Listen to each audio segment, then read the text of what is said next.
ঢাকা বিশ্ববিদ্যালয়ের হাকিম চত্বরে কি কি খাবার পাওয়া যায় তাই এই ভিডিওতে দেখাবো। এটা হলো ঢাকা বিশ্ববিদ্যালয়ের হাকিম চত্বর।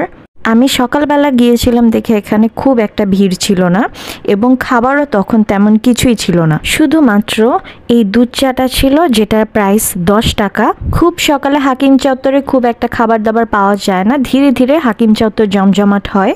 চাটা আমার কাছে মোটামুটি লেগেছে এবং পরিবেশটাও তখন নিরিবিলি ছিল। দুপুরবেলা হাকিম চত্বর যথেষ্ট জমজমাট থাকে এবং ভিড়ও থাকে। কিছু ভাজা পোড়া আইটেমও অ্যাভেলেবল ছিল। এছাড়া রয়েছে ফ্রাইড রাইস ও খিচুড়ি।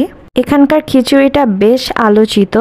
আমি এখানে খিচুড়ি এবং 2টা চপ নিয়েছিলাম। টোটাল কস্ট পড়েছিল 45 টাকা। খিচুড়িটার দাম খুব সম্ভবত 25 টাকা ছিল। দামের তুলনায় খিচুড়ির টেস্টটা আমার কাছে ভালো লেগেছে। সাথে কিছু সালাদও দেওয়া ছিল, চাইলে প্লেটেও নেওয়া যায় অথবা পার্সেলেও নেওয়া যায়। পার্সেলের সাথে একটা চামচ দেওয়া থাকে। বিকালে কাবাব, শাসলিক, চিকেন চপ ইত্যাদি পাওয়া যায়, যার প্রাইস যথেষ্ট রিজনেবল।